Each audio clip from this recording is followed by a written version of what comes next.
कैसे आया, उत्पत्ति कैसे हुई आपके जहन में, आपके दिमाग में भी ब्रह्मा जी को लेकर भक्ति की जाए, जो उनकी शक्ति का लोगों तक पहुंचाया जाए?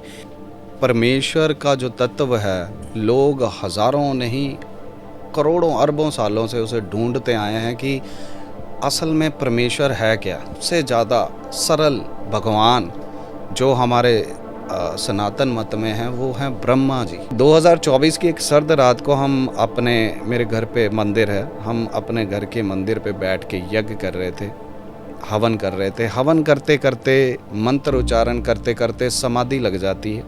समाधि जब पंकज जी लगती है तो ये जो हमारा नेक है, ये पीछे बैकबोन बिल्कुल सीधी हो जाती है। भगत की समाधि लगती है, वो भौतिक जगत से कट जाता है। मुझे ये बताया गया उस निराकार परमेश्वर ने कि आने वाले समय में बहुत बड़े बड़े यज्ञ में आपकी सेवा ली जाएगी। 27 मार्च को एक भव्य अखंड महायज्ञ ब्रह्मा जी का धरती पे कलयुग में पहली बार हुआ, जो कि एक अद्भुत घटना थी। इतने मिथ चलते आ रहे थे ब्रह्मा जी के ऊपर कि ब्रह्मा जी की पूजा नहीं हो सकती, ब्रह्मा जी को श्राप है, ब्रह्मा जी श्रापित देवता हैं, उनको ऐसे हो गया। ये सब कही कहाई लोगों द्वारा सुनी सुनाई बातें हैं। जो सनातन धर्म को नहीं अच्छा समझते हैं या सनातन धर्म के विरोधी हैं, हिंदू धर्म के विरोधी हैं, उन्होंने हमारे धर्म ग्रंथों में ऐसा कुछ एडिशन कर दिया कि ब्रह्मा जी की पूजा ही बंद हो गई। तो पंजाब में इतने डेरे बन गए हैं, जगह जगह लोग दूसरे धर्मों में जा रहे हैं, लेकिन सनातन में कौन आ रहा है? विदेशी आ रहे हैं। कोई रशिया से आ रहा है, कोई इंग्लैंड से आ रहा है, कोई यूएस से आ रहा है। वो क्यों आ रहे हैं? क्योंकि उन्हें कहीं ना कहीं वो सत्य से टच होते हैं। तो साक्षात, क्योंकि ब्रह्मा विष्णु महेश जी पूजनीय है। लेकिन इनको आपकी तरफ से जो लोगों का ध्यान इधर केंद्रित किया गया, इसके पीछे कोई रीजन यही है बस भी दिव्य दृष्टि आपको आगे कैसे हो गया? देखिए, आंतरिक उतर जाना ये कोई आम बात नहीं है। परमेश्वर द्वारा किसी को कोई सेवा लगाना ये कोई आम बात नहीं है, और उस चीज का घटित हो जाना ये कोई आम बात नहीं है। अगर 101 घंटों का अखंड महायज्ञ करना हो तो ये सिर्फ देवता करा सकते हैं, परमेश्वर करा सकता है, इंसान के बस की बात नहीं है। कि सिर्फ पूरे वर्ल्ड में एक ही मंदिर है पुष्कर में। जी तो एक ही वहाँ पे मूर्ति है, तो वो आगे तो कोई ना कोई मंदिर बना है ना कोई मूर्ति आई, तो फिर आपके तो दूसरी आज भोलेनाथ का भी, अगर आप किसी सिद्ध भगत से मिलोगे, भोलेनाथ भी राम जी को पूजते हैं। उनको 700 साल लग गए अपने घर में आने के लिए। जहाँ पे भी यज्ञ होगा कलयुग में, वहाँ पे हनुमान जी ना हो ऐसा तो हो ही नहीं सकता। हनुमान जी के बगैर तो कोई जो धर्म का कार्य वो पूरा नहीं हो सकता। क्या क्या विचार बदले इसके बाद में, जब से ब्रह्मा जी के आप भक्त बने हैं? क्या क्या आपके जीवन में बदलाव आए? अपने भी दुनिया घूमी है, कई संतों महात्माओं को मिले होंगे। कभी लाइफ में कोई एक्सपीरियंस हुआ भी किसी संत को या महात्मा को मिले तो पॉजिटिविटी नजर आई हो भी, यार हाँ वाकई यार आज मिल के आया हूँ किसी को? थोड़ा प्रणाम करके आगे चला गया तो उन्होंने मेरा नाम लेके मुझे वापस बुलाया कि अच्छा आशीष, मास्टर आशीष। उन्होंने मास्टर आशीष कहा। पहले कभी मिले नहीं? नहीं, मैं कभी जानता नहीं, मैं कभी मनी में ऐसी नहीं गया। कैसे आया, उत्पत्ति कैसे हुई आपके जहन में, आपके दिमाग में भी ब्रह्मा जी को लेकर भक्ति की जाए, जो उनकी शक्ति का लोगों तक पहुंचाया जाए?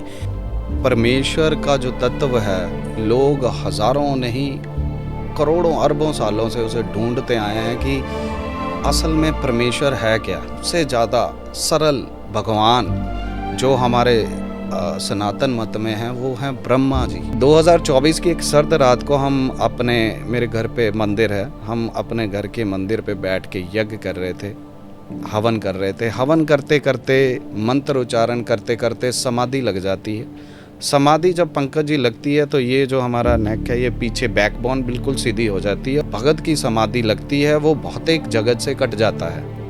मुझे ये बताया गया उस निराकार परमेश्वर ने कि आने वाले समय में बहुत बड़े बड़े यज्ञ में आपकी सेवा ली जाएगी। 27 मार्च को एक भव्य अखंड महायज्ञ ब्रह्मा जी का धरती पे कलयुग में पहली बार हुआ, जो कि एक अद्भुत घटना थी। इतने मिथ चलते आ रहे थे ब्रह्मा जी के ऊपर कि ब्रह्मा जी की पूजा नहीं हो सकती, ब्रह्मा जी को श्राप है, ब्रह्मा जी श्रापित देवता हैं, उनको ऐसे हो गया। ये सब कही कहाई लोगों द्वारा सुनी सुनाई बातें हैं। जो सनातन धर्म को नहीं अच्छा समझते हैं या सनातन धर्म के विरोधी हैं, हिंदू धर्म के विरोधी हैं, उन्होंने हमारे धर्म ग्रंथों में ऐसा कुछ एडिशन कर दिया कि ब्रह्मा जी की पूजा ही बंद हो गई। तो पंजाब में इतने डेरे बन गए हैं, जगह जगह लोग दूसरे धर्मों में जा रहे हैं, लेकिन सनातन में कौन आ रहा है?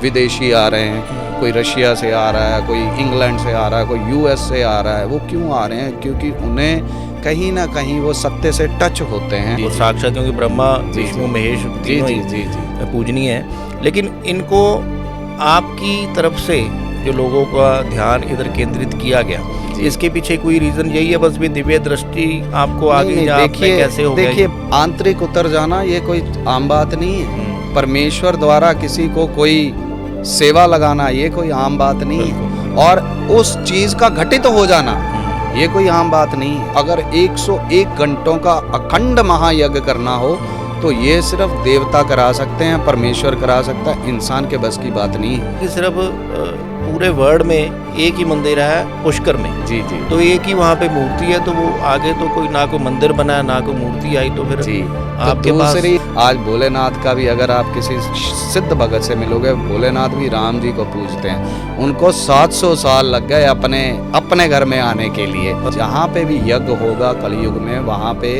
हनुमान जी ना हो ऐसा तो हो ही नहीं सकता। हनुमान जी के बगैर तो कोई जो धर्म का कार्य वो पूरा नहीं हो सकता। क्या क्या विचार बदले इसके बाद में, जब से ब्रह्मा जी के आप भक्त बने हैं? क्या क्या आपके जीवन में बदलाव आए? अपने भी दुनिया घूमी है, कई संतों महात्माओं को मिले होंगे। कभी लाइफ में कोई एक्सपीरियंस हुआ भी किसी संत को या महात्मा को मिले तो पॉजिटिविटी नजर आई हो भी, यार हाँ वाकई यार आज मिल के आया हूँ किसी को? थोड़ा प्रणाम करके आगे चला गया तो उन्होंने मेरा नाम लेके मुझे वापस बुलाया कि अच्छा आशीष, मास्टर आशीष। उन्होंने मास्टर आशीष कहा। पहले कभी मिले नहीं? नहीं, मैं कभी जानता नहीं, मैं कभी मनी महेश ही नहीं गया।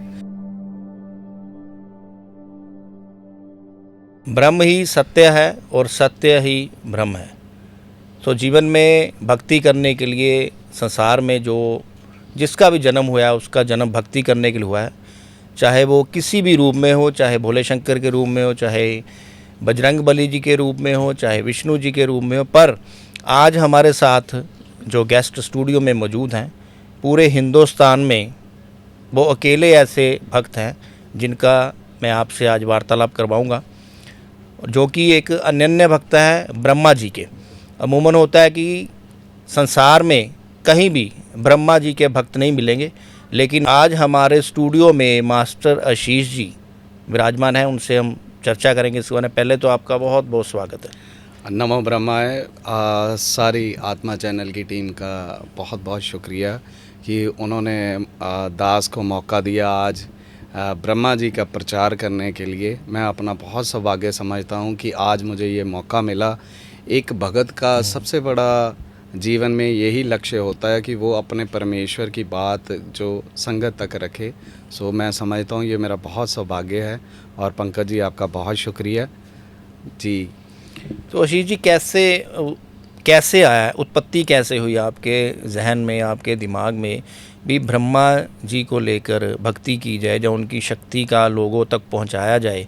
ये कैसे प्रक्रिया शुरू हुई, कैसे है आपके जीवन में? देखिए, ये अपने आप में ही बहुत एक अद्भुत बात है कि आज संसार में देखिए कलयुग महाराज के इतिहास में बताया जाता है हमारे देवताओं के या ऋषियों द्वारा कि कलयुग महाराज की 4.5 लाख साल उम्र है। अभी तो कलयुग महाराज की बहुत छोटी सी आयु हुई है, लेकिन देखा गया है कि परमेश्वर का जो तत्व है, लोग हज़ारों नहीं करोड़ों अरबों सालों से उसे ढूंढते आए हैं कि असल में परमेश्वर है क्या। हर किसी के जहन में ये बात होती है कि हमारा जन्म क्यों हुआ है जी, और हम कहाँ से आए हैं और कहाँ जाएंगे। तो अगर बात करें परमेश्वर की, या बात आज जिस टॉपिक के लिए बैठे हैं ब्रह्मा जी की, इतिहास में अगर आप इतिहास फरोल के देखेंगे पंकज जी, सबसे ज़्यादा सरल भगवान जो हमारे सनातन मत में हैं वो हैं ब्रह्मा जी। ब्रह्मा जी एक ऐसे भगवान हैं जो बहुत जल्दी प्रसन्न हो जाते हैं।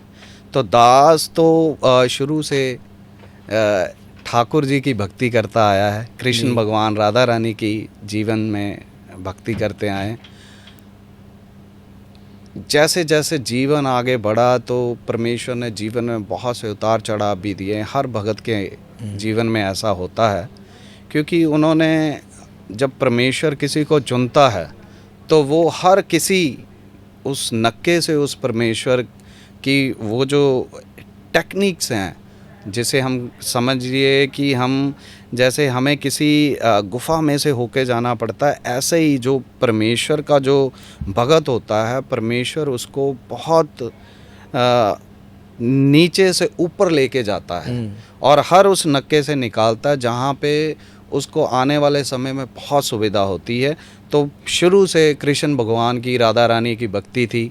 आहिस्ता आहिस्ता जीवन में गुरु मूर्ति आए, उन्होंने गुरु गोरखनाथ जी से मिलाया। गुरु गोरखनाथ जी से आगे गुरु गोरखनाथ जी ने आगे ब्रह्मा जी के चरणों में सेवा लगा दी।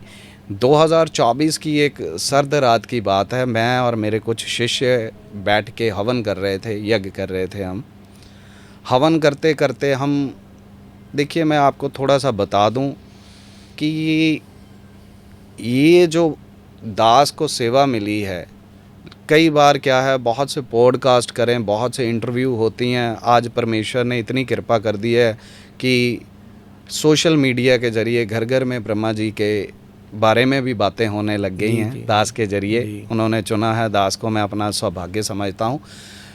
एक 2024 की एक सर्द रात को हम अपने, मेरे घर पे मंदिर है, हम अपने घर के मंदिर पे बैठ के यज्ञ कर रहे थे, हवन कर रहे थे। हवन करते करते, मंत्र उच्चारण करते करते समाधि लग जाती है।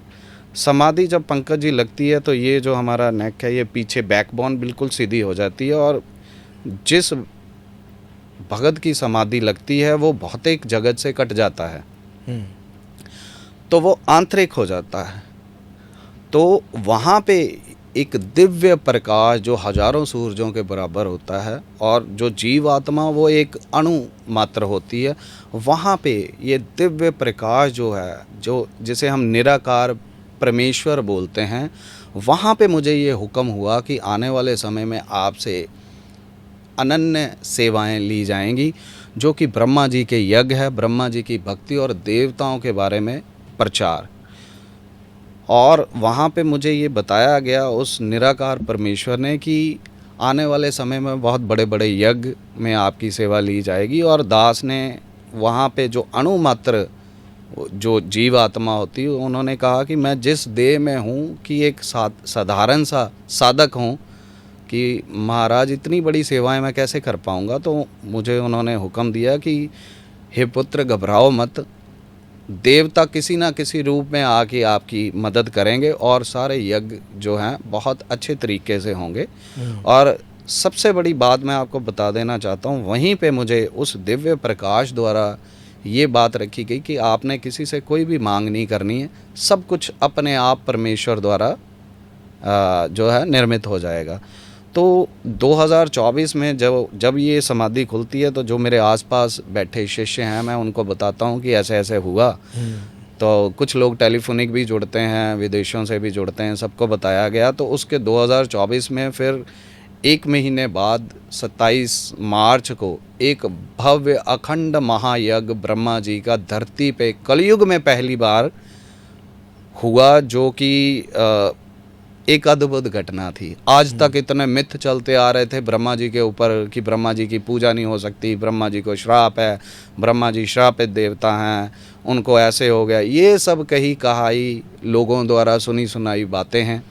बहुत से लोगों ने बहुत कुछ कहा है, बहुत कुछ बोला है, लेकिन जो अध्यात्म को समझते हैं, जो परमेश्वर से टच करते हैं कहीं ना कहीं, वो ये बिल्कुल भव्य तरीके से जानते हैं, वह खूबी जानते हैं कि हमारे धर्म ग्रंथों में बहुत सी एडिशनें करी गई हैं।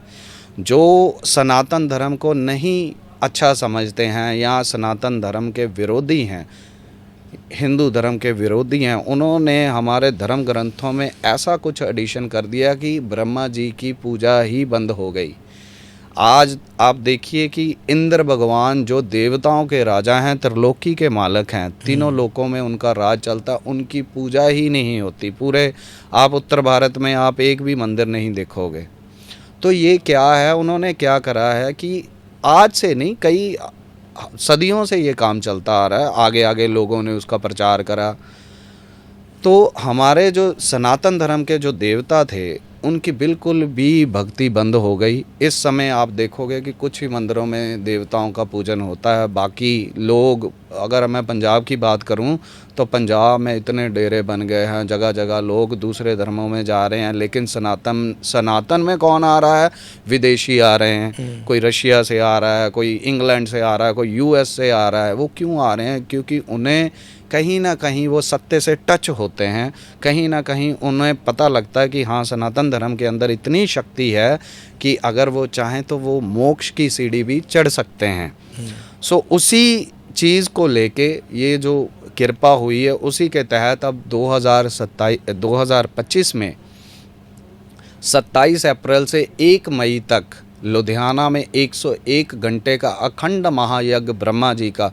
पुष्कर के बाद अगर कहीं यज्ञ होने शुरू हुए तो वो पंजाब लुधियाना में। आज तक पूरे विश्व में आपने कभी भी नहीं सुना होगा। देखिए, दावे करना एक अलग बात है, लेकिन प्रमाणित करना एक अलग चीज़ होती है। अनुभव में और कही कहाई बातों में बहुत सा डिफरेंस होता है। तो आज बात है अनुभव की और प्रमाणित चीज़ों की। एक मिथ टूट चुका है कि 251 घंटों का यज्ञ वो भी कलयुग में हो जाए, क्योंकि हमारे गुरुओं ने, 10 गुरुओं ने कहा है कि कलयुग ही एक ऐसा युग है जिसमें सिर्फ सिमरन जाप करने से परमात्मा की प्राप्ति हो सकती है। अगर यज्ञ हो जाए वो तो बहुत अपने आप में ही एक बड़ी बात होती है।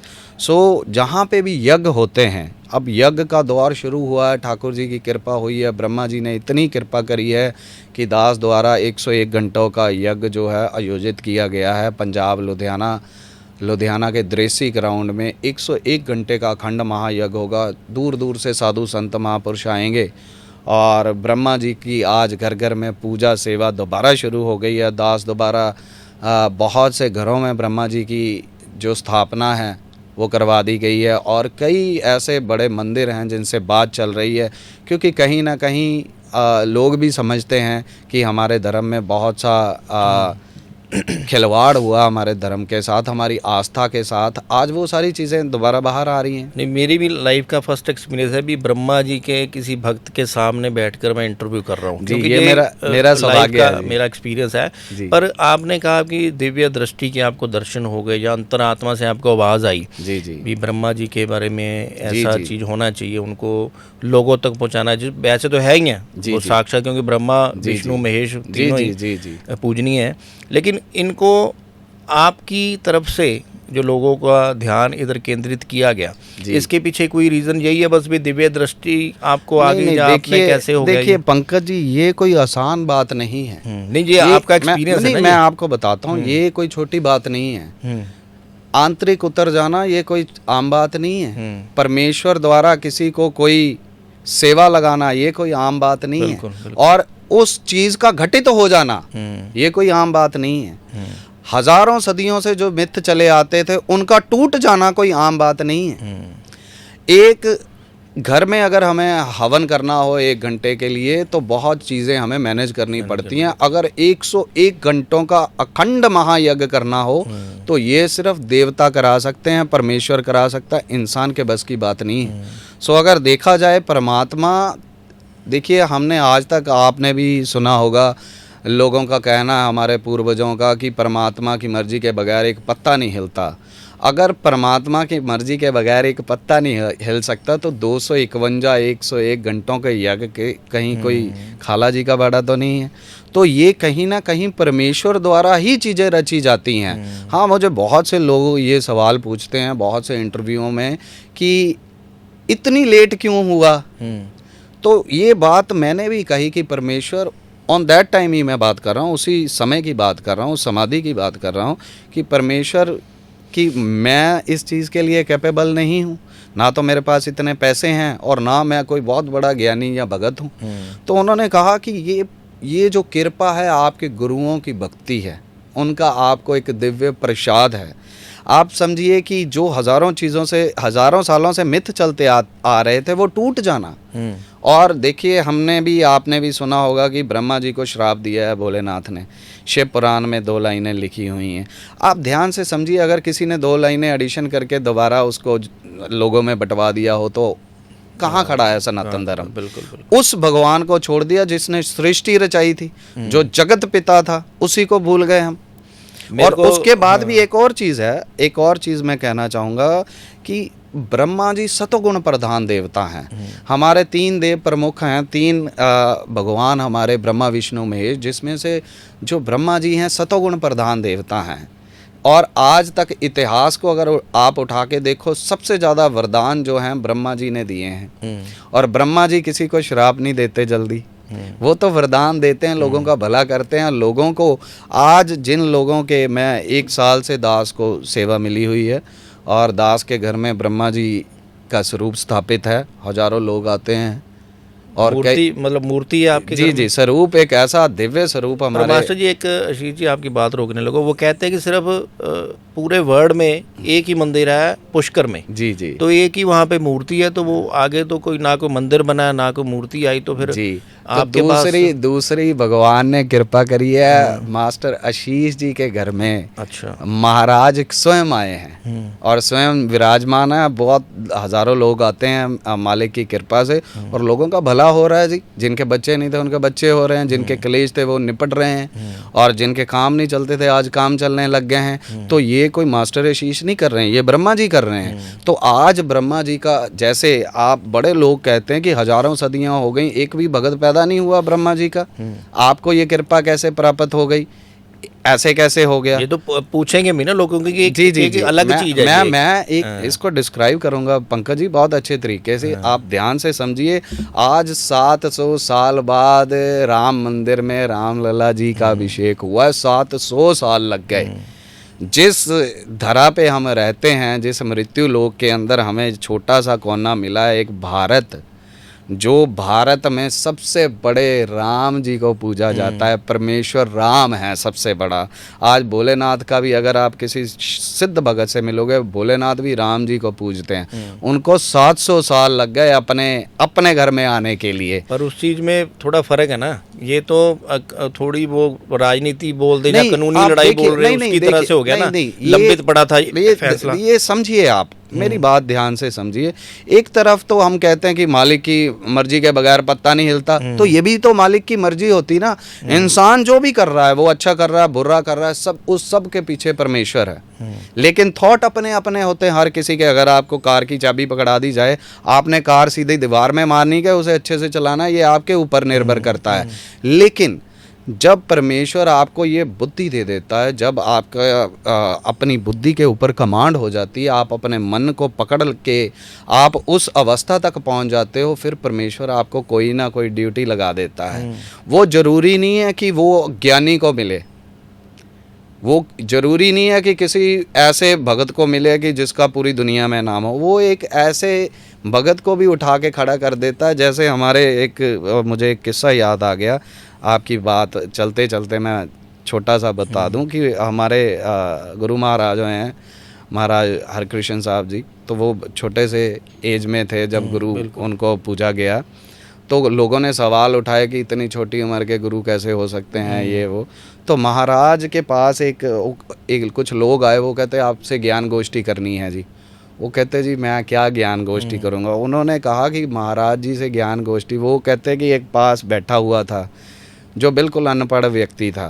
महाराज ने उसके ऐसे ऐसे करा, उसको थोड़ा सा आशीर्वाद दिया, उसने शास्त्रों का ऐसा व्याख्यान कर दिया, आज तक उसका प्रमाण नहीं हो पाया है। तो जब परमेश्वर कृपा करने पे आ जाता है, जब संत कृपा करने पे आ जाते, तो एक नॉर्मल साधक को भी वो ऐसी जगह ले जाके बैठा देते हैं कि बड़े बड़े लोग उनकी इंटरव्यू लेने शुरू कर देते हैं। क्योंकि आज डिजिटल वर्ल्ड का युग है। अगर हम प्रचार इस माध्यम से करते हैं तो हजारों लोगों में ये प्रचार चला जाता है। पहले साधु एक से आगे दूसरे तक ऐसे चलता था, आज डिजिटल वर्ड है। आप एक बार परमेश्वर का राम बोलते हो तो पूरे वर्ड में राम गूंज जाता है। तो कहीं ना कहीं ये हमारे 10 गुरुओं की कृपा है मैं समझता हूँ उनका प्रसाद है। मेरा सौभाग्य है कि मैं पंजाब जैसे प्रांत में पैदा हुआ हूँ और मुझे ये कृपा, परमेश्वर की जो कृपा हुई है, कहीं ना कहीं ये मेरे गुरुओं द्वारा दी गई हुई भक्ति है। और मेरे जो परम पिता परमात्मा ब्रह्मा जी का जो मुझे ये दिव्य प्रसाद मिला है, मेरे गुरुओं की ही प्राप्ति है। मैं अपने आप को तो कुछ उसके लिए काबिल ही नहीं समझता। और सबसे बड़ी बात यह है कि पंकज जी, जब मिथ टूट जाते हैं तो कहीं ना कहीं हर किसी के अंदर एक भावना, क्योंकि हर किसी के अंदर देवता स्वरूपी जो आत्मा है, देव स्वरूपी, वो वास करती है। कहीं ना कहीं जहन में आता है कि यार हाँ, हो सकता है ऐसा हो। क्योंकि दो तरह के व्यक्ति होते हैं, नेगेटिव और पॉजिटिव। पॉजिटिव हमेशा पॉजिटिव से जुड़ते हैं, नेगेटिव हमेशा नेगेटिव से जुड़ते हैं।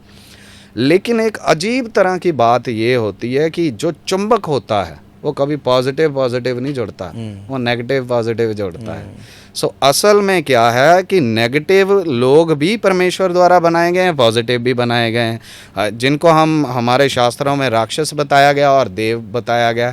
तो राक्षस जो हैं वो भी परमेश्वर द्वारा ही बनाए गए हैं, वो भी ब्रह्मा जी ने ही उनकी सृष्टि करी है जी। अगर जो कोई आज की डेट में कोई बात करेगा ब्रह्मा जी के लिए कैसे भक्ति हो सकती, वो भी ब्रह्मा जी द्वारा बनाई गई एक लीला है। आने वाले समय में आप देखोगे वो भी बंदे साथ करके वो भी कहते हैं जय ब्रह्मदेव, क्योंकि काम होंगे ना, क्योंकि कृपा होगी, क्योंकि सरल भगवान है, बड़ी जल्दी कृपा कर देते हैं। क्या लगता है आपने यज्ञ का जो महायज्ञ यहाँ लुधियाना में आपने करवाने का जी टाइम आधारित कर दिया, डेट आधारित कर दिया है, क्या क्या फायदे क्या हैं इसके, ब्रह्मा जी के यज्ञ में जो शामिल होना चाहता है? इस तरह से है पंकज जी, मैं आपको इसके बारे में थोड़ा सा डिस्क्राइब कर देना चाहता हूँ कि ये जो यज्ञ है सिर्फ ब्रह्मा जी का नहीं होता, ये पूरे देव जितने भी हमारे 33 कोटि प्रमुख देव हैं, हर किसी के लिए यज्ञ होता है। इसमें माता बगलामुखी की भी आहुति दी जाती है, जिनके घर में क्लेश चल रहे हैं, कोर्ट कचहरी के काम चल रहे हैं, खास करके दुश्मनों के लिए एक दूसरे, क्योंकि माहौल है, कलयुग महाराज की चल रही है सत्ता, तो वो आए। जब माँ बगलामुखी के नाम की आहुति दे जाएगी, महामाई वहाँ पे विराजमान होंगी, अग्निदेव वहाँ पे प्रचंड बैठे होंगे, यज्ञ महाराज आके बैठे हैं, सारे देवताओं का आवाहन होता है। जो लोग अपने कर्जे से मुक्त होना चाहते हैं वो गणेश जी के नाम की आहुति देंगे तो गणेश जी उनके कर्जे उतार देंगे। जिनके पास पुत्र रतन नहीं है वो ब्रह्मा जी के नाम की जब आहुति देंगे तो ब्रह्मा जी सृष्टि करता है तो वो उनको पुत्रदात दे देते हैं। जिनके पास पैसों की कमी है वो कुबेर महाराज जी के नाम की आहुति देगा। जो सिद्धत्व को प्राप्त करना चाहता है वो गुरु गोरखनाथ जी के नाम की आहुति देगा। तो असल सच्चाई में क्या है, ब्रह्मा जी प्रधान देवता जो हमारे सतयुग से चलता आ रहा था सिस्टम, और सभी देवता उनके अंडर चलते हैं और सबके लिए ये पूजन होता है। ये बाबा बालकनाथ जी के लिए है भैया, ये यज्ञ किसी एक के लिए थोड़ी, ये गौ माता के लिए यज्ञ है, ठीक है जी। ये जब ये किसी एक देवी देवता को समर्पित नहीं, ये सर्वधर्म है। इसमें हिंदू, मुसलमान, ईसाई सब धर्म के लोग आते हैं, सब धर्म के उच्च जो गद्दियों पे विराजमान संत हैं वो आते हैं और अपनी आशीर्वाद जनता को देके, संगत को देके जाते हैं, और ठाकुर जी और ज़्यादा कृपा करते हैं। और ये यज्ञ में जहाँ पे भी यज्ञ होगा कलयुग में, वहाँ पे हनुमान जी ना हो ऐसा तो हो ही नहीं सकता। हनुमान जी के बगैर तो कोई जो धर्म का कार्य वो पूरा नहीं हो सकता। तो भैरव महाराज और हनुमान जी तो वहाँ पे विराजमान रहते हैं। अगर मैं देखिए कुछ मंत्र ऐसे होते हैं जिनको गुप्त रखा जाता है और गुप्त विधि में मुझे मेरे गुरुओं ने दिए हैं, लेकिन अगर कोई परमेश्वर का सुनने वाला प्यारा है, भगत है, तो हमारी जो दुर्गा स्तुति है उसमें मार्कंडे जी ऋषि बताते हैं कि अगर आप भगत हो तो आपके आगे वो विख्यान किया जा सकता है, उसमें कोई दिक्कत की बात नहीं है। तो जहाँ पे यज्ञ होता है वहाँ पे वातावरण शुद्ध होता है, जहाँ पे यज्ञ होता है वहाँ पे जो लोग आहुतियाँ डालते हैं उनका शरीर तो शुद्ध होता ही होता है, उनकी आत्मा तक पवित्र हो जाती है। आपने सुना होगा कि हमारे शरीर के बाहर भी एक हमारे आसपास एक ऑरा होता है बॉडी का, ठीक है जी। वो जो ऑरा है वो शुद्ध हो जाता है, आपकी नेगेटिविटी ख़त्म हो जाती है, पॉजिटिव सिस्टम में उतर जाते हैं। आपने कहा था कि क्या क्या फ़ायदे हैं, जो भी ब्रह्मा जी का यज्ञ करता है उसको मानसिक पीड़ा से आराम मिलता है। जिनके बच्चे नहीं हो रहे उनको बच्चों की कृपा होती है। और जिनके घर में कोई ऐसा क्लेश चल रहा है उनके घर से क्लेश दूर हो जाते हैं। जिनके पैसों की दिक्कत है, देने तो आखिर ब्रह्मा जी ने ही तो कुबेर भगवान को कुबेर भगवान बनाया है। असल सत्य में तो फिर वो हम जो उनके अपने भक्त होंगे उनको वो कृपा नहीं कराएंगे। नहीं, क्या लगता है आपको, जैसे भक्तों में भोले शंकर के भक्त हैं, कृष्ण भगवान के भक्त हैं, खाटू जी के भक्त हैं, अलग अलग मतलब भक्तों के प्रभु चयन किए होते हैं। आपको नहीं लगता सीढ़ी बहुत लंबी आपने पकड़ ली ये वाली? मतलब सीढ़ी चढ़नी कहाँ से आप चढ़ेंगे, क्योंकि ब्रह्मा जी के भक्तों को इकट्ठा करना, ब्रह्मा जी के बारे में आपने समाज को बताना, उनको साथ जोड़ना, ये आपको लगता नहीं सीढ़ी लंबी है थोड़ी? देखिए, बड़ी एक शानदार बात बताना चाहूँगा आपको आपके इस प्लेटफॉर्म के ज़रिए। मुझे तो सीढ़ी चढ़ने का मौका ही नहीं ना मिला, सीधा परमेश्वर में। आपने सांप सीढ़ी वाला खेल खेला होगा, मुझे तो सीधा 1 अप मिला और मैं सीधा जाके 98 पे आ गया और 2 कदम चल के ब्रह्मा जी का पूजन हो रहा है। आप ध्यान से समझिए, मुझे कुछ भी नहीं करना पड़ रहा है। मुझे उस दिव्य प्रकाश द्वारा ये बताया गया था कि देवता मदद करेंगे। देवता कौन है? सबसे बड़ा क्वेश्चन आज ये अरेज होता है कि भाई, मुझे भी कई लोग पूछ लेते हैं, भाई देवता कौन से? देवता आप आएंगे। अरे देवता आपके अंदर बसते हैं ना। हम सब ने सुन रखा है नेगेटिव पॉजिटिव, कण कण में। जब कंकर कंकर शंकर है तो वो क्या है? यही तो है असल सच्चाई में। जब हमारे अंदर शुद्ध भावना विद्यमान हो जाती तो हम देवतुल्य हो जाते हैं। जब बुरी आ जाती तो शैतान खड़ा हो जाता है। जब किसी के अंदर शुद्ध भावना आ जाती है और परमेश्वर को लेके आ जाती, फिर वो सेवा भाव में आ जाता है। वो हमारे पास आता है कि महाराज हमने भी कोई सेवा लेनी है, तो हम उसे सीधा सामने वाले से मिला देते हैं कि जय सिया राम, आप भी सेवा करो ब्रह्मा जी के घर में। आज अगर वो लोग कोई भी सेवा कर रहे हैं तो आने वाले समय में परमेश्वर उनको उस चीज़ का ज़रूर फल देगा।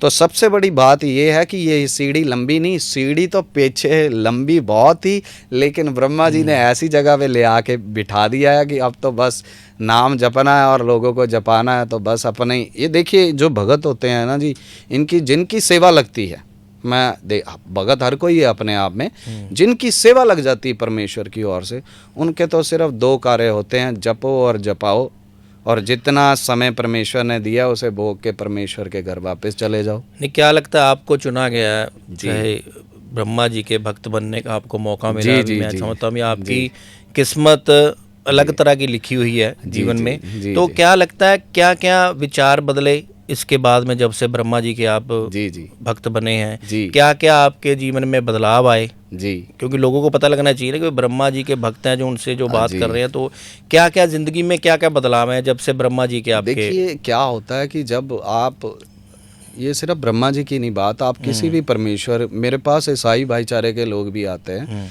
मैं उनमें भी मेरा बहुत प्यार है। मुसलमान धर्म के भी, मुस्लिम धर्म के लोग आते हैं, उनसे बड़ा तेह है मेरा, मोह है। और सिख धर्म तो है ही, हमारे हिंदू धर्म से ही एक है।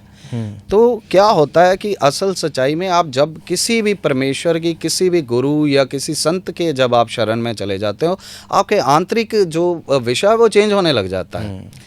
आप जैसी, हमने सुन रखा है अपने पूर्वजों से, जैसी संगत वैसी रंगत। जब आप ब्रह्मा जी की संगत में चले गए तो आपके भाव अपने आप सतोगुण होने शुरू हो जाते हैं। आप चाह के भी बुरे कार्य नहीं कर सकते हैं। आप लोगों को एक क्रिएटर के रूप में सामने आ जाते हैं, चीज़ें क्रिएट होने लग जाती हैं अपने आप, मैनेजमेंट आ जाती है, आपको पता लगना लग जाता है कि किस बंदे से किस तरह का रास्ता करें और उसका क्या परमेश्वर रिजल्ट देगा, और आपके भाव सतोगुणी हो जाते हैं। आपको तीर्थ यात्राओं का मौका मिलने लग जाता है, आपके घर में शुद्धि हो जाती है, आपकी आंतरिक आत्मा में शुद्धि हो जाती है। आपका मन करता है कि आप ध्यान करें, आपका मन करता है कि आप लोगों की सेवा के लिए आगे आएं, आपका मन करता है कि मानवता के लिए कुछ ना कुछ किया जाए। अगर आप 100 रुपया कमा रहे हो, देखिए बड़ी सीधी और सच्ची बात ये है कि मैं आज भी कर्म कर रहा हूँ। मैं कंसल्टेंट ऑप्टोमेट्रिस्ट, और मैं अपने क्लिनिक पे जाता हूँ रेगुलर। मैंने अपना जो कर्म है, मैं कृष्ण भगवान का सबसे पहले भगत हूँ, फिर ब्रह्मा जी की कृपा कृष्ण भगवान ने दी है। सबसे पहले कर्म है। कृष्ण भगवान ने हमें सिखाया गीता में, कर्म करो फल की इच्छा ना करो। हम कर्म कर रहे हैं, हम फल की इच्छा नहीं कर रहे हैं कि हमें कल क्या कहेंगे लोग, क्या होगा, ऐसे हो जाएगा वैसे। हमारा ये कोई इनिशिएटिव नहीं है। और मोटिव इज़ दिस कि हमें जो सेवा मिली है, जो परमेश्वर ने दिया, उसका हमने प्रचार करना है, घर घर में लोगों तक पहुंचाना है। और भोलेनाथ की ऐसी कृपा हुई है, आज आप किसी भी सोशल साइट को उठा के देखोगे, ब्रह्मा जी के बारे में कुछ ना कुछ जरूर मिलेगा, और पॉजिटिव मिलेगा। आहिस्ता आहिस्ता बदलाव जो होते हैं वो आहिस्ता आहिस्ता होते हैं, एकदम से नहीं हो जाते हैं। आपने और मैंने भी सुना होगा कि देखिए, हमने जीवन देखे हैं, इतने इतने जीवन देख के यहाँ तक पहुँच गए हैं कि एक छोटी सी चंगियारी जो होती है वो पूरे जंगल को खाक करने की शक्ति रखती है। एक एटम, एक छोटा सा एटम पूरी दुनिया को तबाह कर सकता है। एक दिमाग और एक मन पूरी दुनिया को तबाह कर सकता है। आज हम बात करें, एक जो बड़ा देश है उसके पास इतने एटमिक हथियार हैं, उसका जो प्रेसिडेंट है एक है, उसका दिमाग एक है, मन एक है, वो चाहे तो पूरी दुनिया में जो मर्जी एटमिक बम गिरा के सारी दुनिया ख़त्म कर दे। और एक मन ऐसा भी होता है जो अपने आप, जिसको जीत लिया जाता है और वो परमात्मा तत्व बन जाता है, वो बुद्ध हैं। उससे पूरी दुनिया में प्रकाश भी किया जा सकता है। तो कोई छोटा बड़ा नहीं होता है, संत कोई छोटे बड़े नहीं होते, भगत कोई छोटे बड़े नहीं होते, बस परमेश्वर की कृपा होती है, जिस पे हो गई जय जय हो गई जी। ये क्या लगता है आपको, जैसे आजकल सोशल मीडिया का ज़माना है, क्योंकि दर्शन ना भक्त जो है भी बैठे बैठे टीवी पे हो जाए, जब मोबाइल पे हो जाए जी, बड़ा मुश्किल होगा लोगों को यज्ञ के साथ जोड़ना, लोगों को उसका महत्व बताना। क्योंकि हमारे शास्त्रों में पढ़ा है, ग्रंथों में पढ़ा है कि जब कोई ऋषि मुनु ने किसी भगवान को बुलाना होता था या किसी अच्छी आत्मा को बुलाना होता तो वो यज्ञ का सहारा लेते थे। जी जी, यज्ञ ही करके उन्होंने अपना जीवन बहुत शानदार बात जो भी चीज की। तो इस दौर में जो आज का समय चल रहा है, तो इस दौर में लोगों को यज्ञ तक लेके जाना, उसका महत्व उनको समझाना, आप कैसे होगा, मैनेज कैसे होगा ये? देखिए, मैं आपको एक बड़ी शानदार 2 बातें बताऊंगा, छोटी छोटी, क्योंकि समय भी उतना ही रहता है। पहली बात, मैं आपको तुलसीदास महाराज की उदाहरण देना चाहता हूँ। तुलसीदास महाराज परमेश्वर के लिए ललाहित थे, उनका रोम रोम राम में रम चुका था, लेकिन किसी ने भी रास्ता नहीं दिखाया। अंत में एक ब्रह्म राक्षस ने हनुमान जी का पता बताया, हनुमान जी से भेंट हुई, उन्होंने राम जी से मिला दिया। आप समझिए, ये दिव्य लीला होती है ठाकुर जी की, ये सब बनाई हुई ब्रह्मा जी की एक लीला है, जिसके अंतर्गत ये सब चीज़ें चलती हैं। कुछ लोग आपके बारे में उल्टा सीधा बोलेंगे, कुछ लोग खिलाफ हो जाएंगे, कुछ लोग आपके फेवर में आ जाएंगे, कुछ लोग ब्रह्मा जी की जय जयकार करेंगे। लेकिन ये जब प्लस माइनस जो होता है, अगर प्लस की रकम बड़ी हो तो निशान प्लस का आएगा। ब्रह्मा जी बड़े हैं तो हमेशा ब्रह्मा जी का नाम आएगा। एक दास खत्म होगा, दूसरा आ जाएगा, दूसरा खत्म होगा, तीसरा आ जाएगा। आहिस्ता आहिस्ता चेन चल जाएगी। जैसे हमारे हम जो माला धारण करते हैं, जिससे हम सिमरन करते हैं, उसके जो बीट होते हैं, उसके सब के ऊपर एक सुमेरु बोलते हैं हम, सबसे ऊपर वाला जो बीट होता है, तो सुमेरु हैं ब्रह्मा जी, भक्ति हैं ब्रह्मा जी, सत्य है ब्रह्मा जी।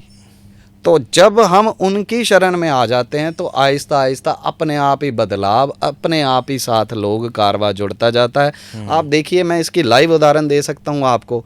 मैं एक छोटा सा साधक, आज आपके इतने बड़े चैनल पे लाइव पॉडकास्ट चल रहा है, और देखिए, मैंने आपको कुछ भी नहीं दिया है, परमेश्वर द्वारा ये कृपा हुई, आपने मुझे बुलाया है, परमेश्वर का प्रचार, यही तो कृपा है। नहीं, हमारे पर भी कृपा हुई ना कि अनन्य भक्त ब्रह्मा जी के पहली बार हमको जीवन में किसी से मिलने का मौका मिला। ये मेरा सौभाग्य है। देखिए, हर भगत की, ये आज तक जितने भी भगत हुए होंगे, जो भी अपने आप को किसी भी देवी देवता का ध्यान करता है, परमेश्वर का ध्यान करता है, वो अपने आप को कोशिश करता है कि उस तत्व से जोड़े, उसका प्रचार करे, लोगों तक उसका मैसेज पहुंचाए। तो हम तो सिर्फ एक मीडिएटर होते हैं, वो शरीर को यूज करते हैं। अंदर से आज तक किसी को पता नहीं चला कौन बोल रहा है। ये जो सर्वमंगला देवी है, ये इसी का यही तो काम है। कहते वो हमारे बुजुर्ग हमें सिखा के गए हैं कि अखा बाजों देखना, बिन कन्नी सुनना जी। तो ये जो परमात्मा का जो सिस्टम है, इसको इन आँखों से देखा नहीं जा सकता। इसको इस कानों से सुना नहीं जा सकता। उनका कहने का मतलब है कि ये जो हमारी जो चक्षु हैं, इनसे हम परमेश्वर को देख नहीं सकते, उनके लिए हमें आंतरिक होना पड़ेगा और दिव्य नेत्रों से ही उनका दीदार होता है। और जो हमारे कान हैं, इससे अनहद नाद नहीं सुन सकता है, उसके लिए हमें आंतरिक होना पड़ता है। अगर बात करें कि लोग कैसे जुड़ेंगे कैसे नहीं जुड़ेंगे, ये विषय परमेश्वर का है, वो देखेगा। हमारी जो ड्यूटी है हमने वो निभानी है। हाँ, कई बार तो होता है ना, जैसे आपने बोला भी आंतरिक जुड़ना पड़ता है, आत्मा से प्रभु को जी जी जी जुड़ के जो चीज़ प्राप्त होती है वो कहीं नहीं मिलती। कई बार होता है ना, कोई आत्मा होती है ऐसी, या कोई भक्त ऐसा होता है, या कोई बाबा जी कह लो ऐसे होते हैं, वे कम बोलते हैं। हम जी जी जी उनको पूछा जाए ना कोई सवाल तो अपनी मस्ती में ही है, वो बोलेंगे, तो कई बार ऐसा हो जाता है जो बोलते हैं वो सच हो जाता है। देखिए ऐसा है, मैं आपको इस चीज़ के बारे में थोड़ा सा एलैबोरेट करना चाहता हूँ। देखिए ये सेवा है जी। कुछ ध्यान ऐसे हैं जो मौन किए जाते हैं, और जो असली जो साधना होती है वो मौन साधना गिनी गई है, वो सबसे बड़ी साधना है। और वो करी जाती है जीवनों में। जीवन देखिए, एक जीवन लेके यहाँ तक नहीं पहुँचा गया होगा, हजारों जीवन मेरे पीछे बीत गए हैं, और आहिस्ता आहिस्ता परमेश्वर और गुरुओं की कृपा में आज ये जो चीज़ें हो रही हैं मेरे साथ, जो परमेश्वर कृपा हो रही, ये उन्हीं का फल है। तो किसी की किसी जन्म में ड्यूटी लगती है मौन साधना की, और किसी की किसी जन्म में ड्यूटी लगती है विख्यान करने की, और किसी की किसी जन्म में ड्यूटी लगती है प्रचार करने की। जैसे हमारे धार्मिक ग्रंथों में लिखा है कि एक कामाई जुगत ब्याई तीन चेले परवान, एक संसारी एक भंडारी एक लावे दीवान। द थिंग इज कि आपकी सेवा क्या लगी है परमेश्वर की ओर से, जो आपकी सेवा लगाई जाती है वही आपको अपना रोल प्ले करना होता है। जैसे एक फ़िल्म है, आपका स्टूडियो है, फिल्में बनती हैं, फिल्म में हीरो का करैक्टर अलग, वो भी डायरेक्टर द्वारा दिया गया रोल है, और विलेन का करैक्टर अलग, वो भी डायरेक्टर द्वारा दिया गया है। Basically they play the role, but actually वो ऐसे है नहीं है लोग। इसी तरह से हर जीवात्मा के अंदर शुद्ध आत्म शुद्ध ब्रह्म निवास करते हैं।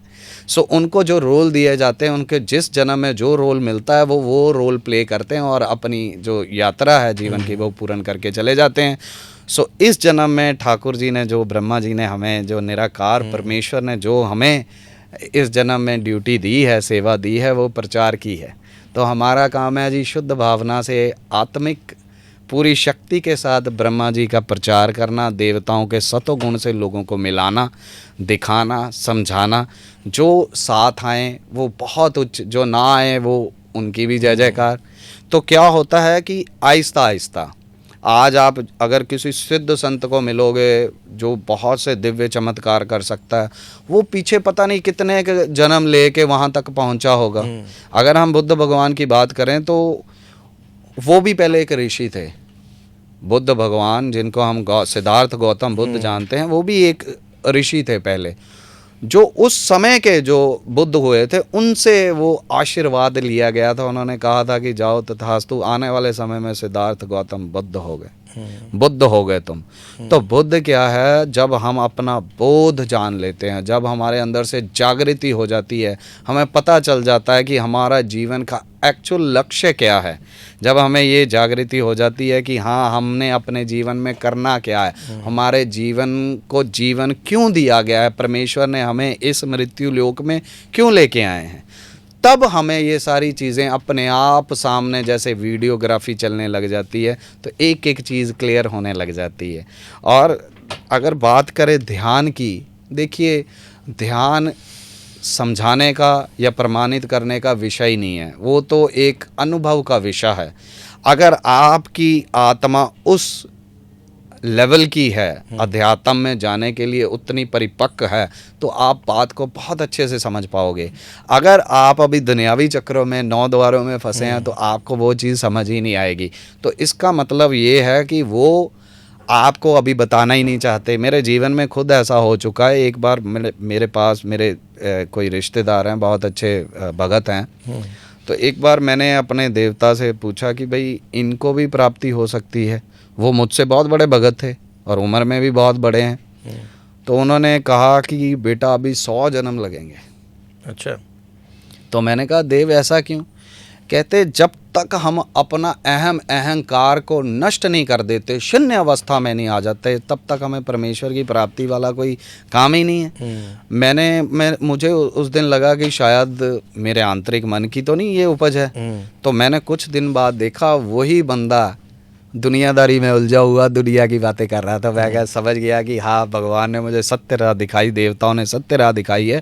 तो इसी तरह से कृष्ण भगवान ने जो कहा है कि लंबे समय से यात्रा करके उस बंदे को वहाँ बिठाया जाता है। जैसे अर्जुन जो थे वो पहले नर अवतार में थे, उन्होंने हजारों साल तपस्या करी, फिर भी वो जब अर्जुन हुए तो सब कुछ भूल गए, लेकिन कृष्ण भगवान को सब कुछ याद था, तो उन्होंने उनको याद करा के वो अपना स्वरूप दिखाया।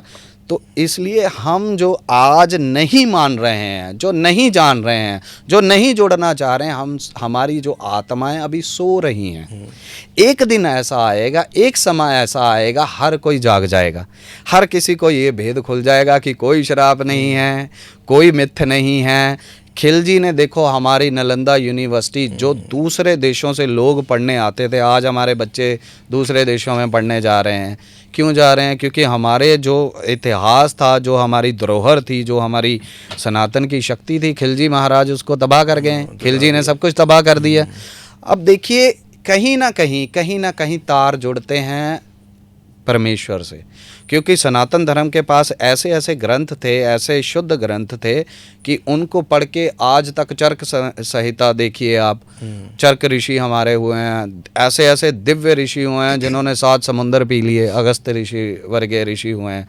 और बड़ी एक आपको छोटी सी और भव्य बात बताता हूँ कि चलो परमेश्वर, आप कहते हैं क्या फ़र्क पड़ा है ब्रह्मा जी की भक्ति के बारे में, आपको परमेश्वर का पता लगना शुरू हो जाता है, आपको परमेश्वर की बातें पता लगना शुरू हो जाता है। आपको संतों के साथ, संत वो नहीं जो भगवान डाल के बैठे हुए हैं, संत वो है जिसकी आत्मा शुद्ध है, वो किसी भी कपड़े में बैठा हो कोई फर्क नहीं पड़ता है। संत वो है जिसकी आत्मा पवित्र है, संत वो है जिसे ब्रह्म का ज्ञान है, वही उसको ही ब्राह्मण कहा गया है। नहीं, आपने भी दुनिया घूमी है, जी जी, कई संतों महात्मा को मिले होंगे। जी जी जी। कभी लाइफ में कोई एक्सपीरियंस हुआ भी किसी संत को या महात्मा को मिले तो पॉजिटिविटी नजर आई हो भी, यार हाँ वाकई यार आज मिल के आया हूँ किसी को यार?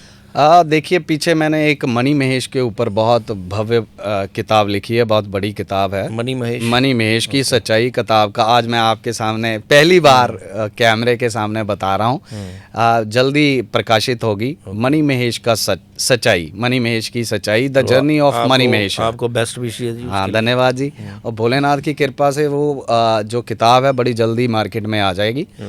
तो मणि महेश की यात्रा करते करते मुझे बहुत से दिव्य अनुभव हुए, वो सारे उस किताब के अंदर मेंशन है, जो आज तक सच्चाई नहीं, उस किताब का नाम इसीलिए रखा गया है मणि महेश की सच्चाई, जो आज तक किसी को, मैंने कहा ना हुक्म हमारे लिखा है ग्रंथों में कि हुक्म रजाई चलना है जी, तो हुक्म जब होता है तभी हम चल सकते हैं, अदरवाइज हमारी औकात नहीं है। तो ऐसा एक दिव्य हुक्म हुआ कि उसके ऊपर एक यात्रा पे पूरी किताब लिखी गई, जो आज तक नहीं बताया गया था, वो सारी चीज़ें उसमें मेंशन है। वो तो खैर मैं नहीं बताऊंगा, लेकिन आपने जो चीज़ पूछी है वो मैं बताता हूँ कि हम यात्रा कर रहे थे तो एक ऐसे दिव्य ऋषि से भेंट हुई जो बिल्कुल लंगोटी लगा के बैठे हुए थे और जटाएँ थी, और मैं उनको दूर से, क्योंकि साधु संत कई बार ऐसे होते हैं जो औगड़ साधु संत होते हैं, हम अगर जैसे हम कहें ग्रस्त लोग उनके पास जाते हैं तो उनको अच्छा नहीं लगता। तो मैं उनके पास से गुजर रहा था, तो उन्होंने मैं थोड़ा प्रणाम करके आगे चला गया, तो उन्होंने मेरा नाम लेके मुझे वापस बुलाया कि अच्छा आशीष, मास्टर आशीष। उन्होंने मास्टर आशीष कहा। पहले कभी मिले नहीं? नहीं, मैं कभी जानता नहीं, मैं कभी मणि महेश ही नहीं गया, और मेरा नाम आशीष वर्मा है। उन्होंने मुझे कहा मास्टर आशीष। मास्टर आशीष वही जो बौद्ध भिक्षुओं द्वारा मुझे नाम दिया गया है। अब वो उन्होंने मुझे पुकारा तो मैं जाके उनके चरणों में दंडवत प्रणाम करा। तो मैंने कहा महाराज, उनसे ऐसी वार्तालाप हुई जो यहाँ की बातें ही नहीं है। और उन्होंने मुझे जाते जुते एक बात बताई कि जो ज्ञानी होगा, जो कहे कि मुझे ये आता है, मुझे शास्त्रों का पता है, मुझे 18 पुराणों का पता है, मैं ये हूँ, मैं वो हूँ, उसे कुछ भी नहीं परमात्मा के बारे में पता है। अगर परमात्मा ने किसी को कृपा करनी है तो शून्य वाले को करता है। आज आप देखो दुनिया में जितने भी पढ़े लिखे लोग हैं जो वेल एजुकेटेड हैं वो सारे जॉब करते हैं। जो बिल्कुल पढ़े लिखे नहीं है वो लाला जी होते हैं। तो ये ऐसा है क्यों? क्योंकि परमेश्वर कहीं ना कहीं उनको बख्शता है जो चतुराई से परे हैं, जिनका भाव शुद्ध है। आप देखो कि अगर आज हमारे भारतवर्ष में धीरूभाई अंबानी का नाम है तो हजारों नहीं लाखों लोगों का पेट पलता होगा उनकी फैक्ट्रियों से।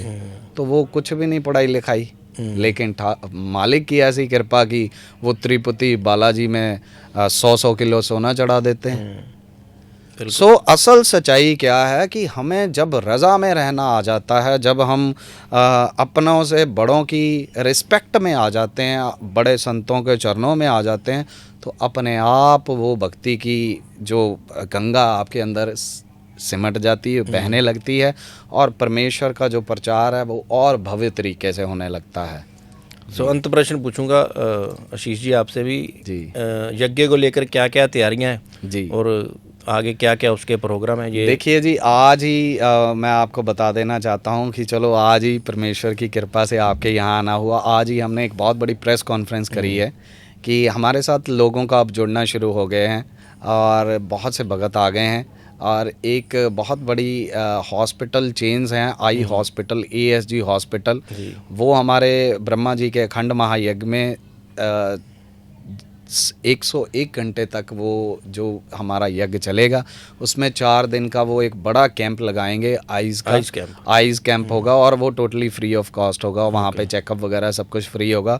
और आज उन्होंने ये सारी बातें मीडिया में भी बताई हैं। तो मैं कहता हूँ कि हम सौभाग्यशाली, जहाँ पे हम ब्रह्मा जी के साथ लोगों को जोड़ रहे हैं अध्यात्म के साथ, वहीं हम मानवता की सेवा के लिए भी कार्य कर रहे हैं। ये भी और बहुत बड़ा कार्य है। जी, और लोगों की जो सेहत है उसको भी हम जो है दुरुस्त करना चाहते हैं। और एक और बड़ी चीज़ बता दूं, वी आर ऑल्सो ट्राइंग कि हम यज्ञ में ब्लड डोनेशन कैंप लगाएं। जिन लोगों को कई लोगों की मृत्यु हो जाती है ब्लड जो होते हैं ना मिलने के कारण, तो यहाँ पे बहुत से लोग ब्लड डोनेशन करेंगे। वो जाएगा हॉस्पिटल्स में, प्यूरीफाई होकर लोगों तक पहुँचता। और मैं कहता हूँ कि ऐसे जैसे जैसे लोग जुड़ते जा रहे हैं, ऐसे ही अगर सारे हम सनातन के जो लोग हैं एक एक करके अगर हम साथ जुड़ते जाएं तो एक दिन हम मुट्ठी बन जाएंगे। उस मुट्ठी को तोड़ना मुझे नहीं लगता कि संभव होगा।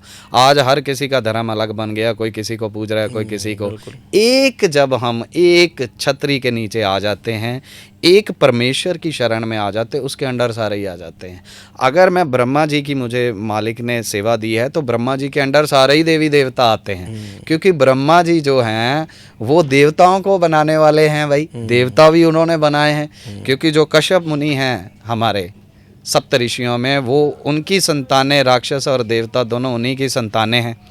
और कहीं ना कहीं वो ब्रह्मा जी के मानस पुत्र हैं। तो सारे ही पुत्र जो हैं वो ब्रह्मा जी के ही हैं, चाहे वो देव है, चाहे वो दानव है, चाहे कोई खिलाफत करे, चाहे कोई साथ आके ब्रह्मा जी का प्रचार करे, दोनों ही हमारे भाई हैं। हमारा ना कोई कॉम्पिटिटर है पूरी दुनिया में, ना हमारा किसी से विरोध है। हम तो दास हैं जी, बस वो कार्य कर रहे हैं। ब्रह्मा जी ने सेवा दी है, उस परमेश्वर ने सेवा दी है ब्रह्मा जी की और देवताओं की, वो कार्य कर रहे हैं। और यज्ञ में तैयारियां यहाँ तक पहुँच गई हैं कि हर चीज़ों की व्यवस्थाएं जो हैं तकरीबन हो गई हैं, और 60-70% जो कार्य हैं हो चुके हैं। थोड़े से कार्य रहते हैं, अभी लोगों में विचर रहे हैं, लोगों को ब्रह्मा जी के बारे में बता रहे हैं, ज्ञान दे रहे हैं। परमात्मा किसी ना किसी रूप में अलग अलग टीमें बना के इन्विटेशन बांटे जा रहे हैं, चाहे वो पॉलिटिशियंस हों, चाहे साधु संत, या वो सोशल वर्कर्स हों। हर जगह पे ब्रह्मा जी का प्रचार करने की पूरी जी तोड़ कोशिश करी जा रही है, और लोगों को कहीं ना कहीं नज़र आ रहा है सारी। देखिए, जब मैंने देखा है जीवन में, जब हम पूरे निश्चय के साथ एक संकल्प होकर किसी भी परमेश्वर के लिए काम करते हैं तो पूरी प्रकृति आपके साथ आने के लिए तैयार हो जाती है। अगर मैं कई बार क्या होता है कि पॉडकास्ट चलते हैं, नीचे कई कमेंट्स आते हैं, कुछ नेगेटिव भी आते हैं, तो क्योंकि जिन लोगों को समझ ही नहीं है हम उन्हें कुछ नहीं कह सकते हैं। कहीं ना कहीं वो भी ब्रह्मा जी के लिए ही कार्य कर रहे हैं। वो आएंगे तो पॉजिटिव लोग और पॉजिटिव हो जाते हैं, वो और ज़ोर से कार्य करना शुरू करते हैं। तो हमारा किसी से कोई वैर विरोध नहीं है, हम तो मालिक की कृपा से आगे बढ़ रहे हैं और आगे बढ़ते रहेंगे निरंतरन।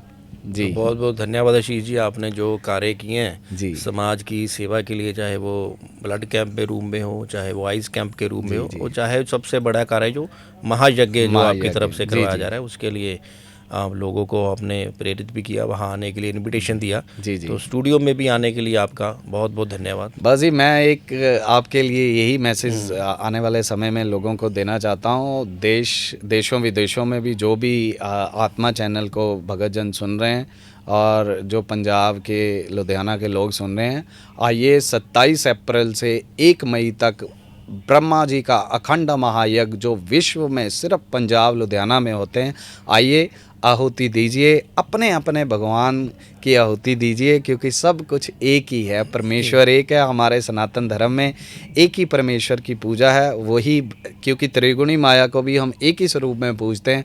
ब्रह्मा विष्णु महेश तीनों एक हैं। आइए यज्ञ में शामिल होइए और अपने घर ब्रह्मा जी की सौगात, आप ब्रह्मा जी की कृपा लेके जाइए, ताकि आपके घरों में जैसे सतयुग में माहौल था दोबारा वैसा माहौल हो।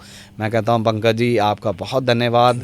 उस महामाई चिंतपूर्णी जो हमारी कुलदेवी भी है, उसका बहुत धन्यवाद कि उन्होंने ये मौका दिया यहाँ पे आके ब्रह्मा जी का प्रचार करने के लिए। मैं अपने आप को बहुत सौभाग्यशाली समझता हूँ और सभी को यज्ञ में आने के लिए निमंत्रण देता हूँ। खुला सद्दा है, हर कोई आइए। कुछ भी खरीदने की ज़रूरत नहीं है, सामग्री से लेके सब कुछ ब्रह्मा जी का होगा। आप आइए और अपने घर खुशियाँ लेके जाइए। नमो ब्रह्माय। धन्यवाद जी।